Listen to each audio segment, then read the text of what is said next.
एक समय की बात है। एक घना और हरा भरा जंगल था। इस जंगल में तरह तरह के पक्षी रहते थे, जिनकी आवाज़ें पूरी जंगल में गूंजती रहती थी। जंगल के हर कोने में पक्षी अपने अपने घरों में रहते थे। कोई झाड़ियों में अपना घोंसला बनाता, तो कोई ऊंचे पेड़ों की शाखाओं पर अपने घर का निर्माण करता। ये जंगल पक्षियों के लिए एक स्वर्ग जैसा था। इस जंगल में बहुत सारे पक्षी थे। उनमें से कुछ पक्षी तो बहुत ही रंग बिरंगे थे, जैसे मोर, तो कुछ पक्षी शांत और साधारण रंग के थे, जैसे कबूतर। एक खास पक्षी था जिसका नाम था चिरप। चिरप एक छोटा सा पीला और नीला रंग का पक्षी था। उसका गाना सुनकर सब पक्षी आनंदित हो जाते थे।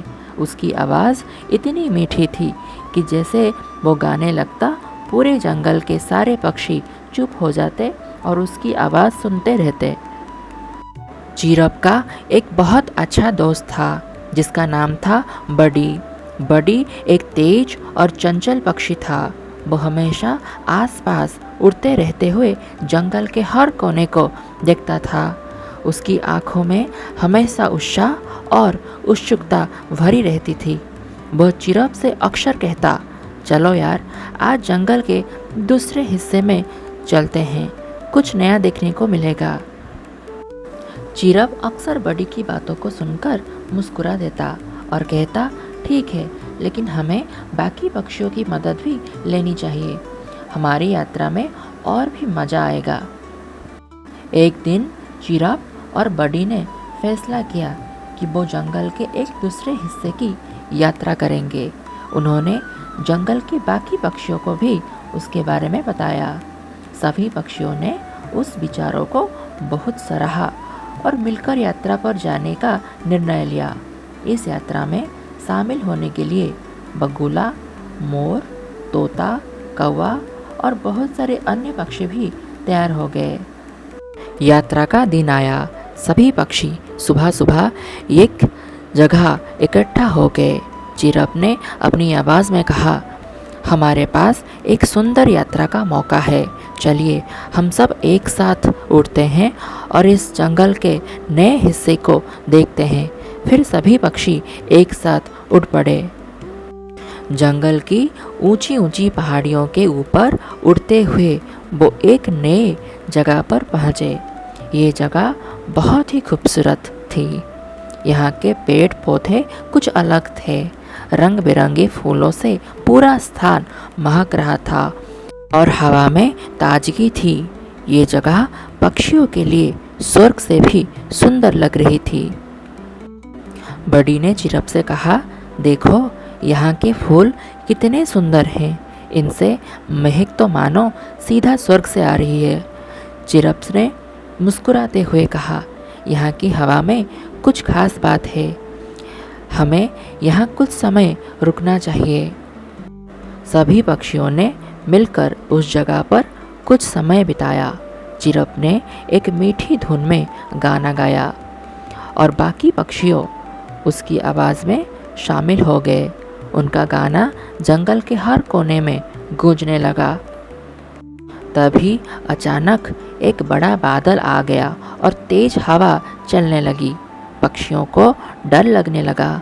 बडी ने कहा, हमें जल्दी से वापस अपने घरों की ओर लौटना चाहिए। यहाँ तूफान बहुत तेज हो सकता है। सभी पक्षी जल्दी जल्दी अपनी घरों की ओर उड़ने लगे।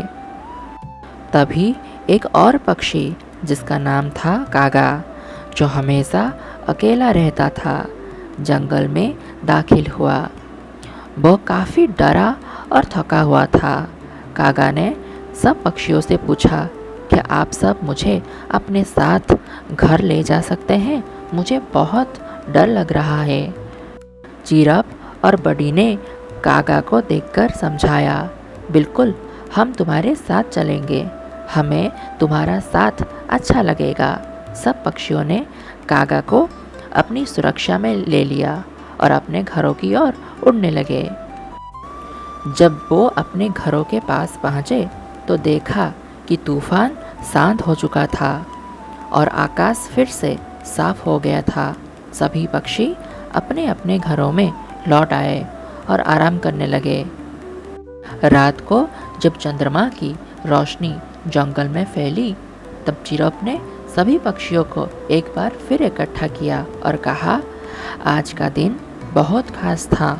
हम सब ने एक दूसरे की मदद की और इस यात्रा में बहुत कुछ नया सीखा।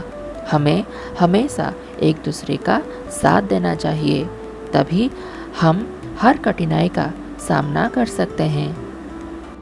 सभी पक्षी चिरप की बातों को ध्यान से सुन रहे थे। फिर मोर ने अपनी लंबी पूंछ को फैला दिया और कहा, चिरप सही कह रहा है। अगर हम सब एकजुट रहें तो कोई भी तूफान हमें नहीं हरा सकता। तोता भी बोला, हमारे जंगल में सभी पक्षियों को साथ आकर रहना चाहिए ताकि हम सब खुश रहें और एक दूसरे की मदद कर सकें।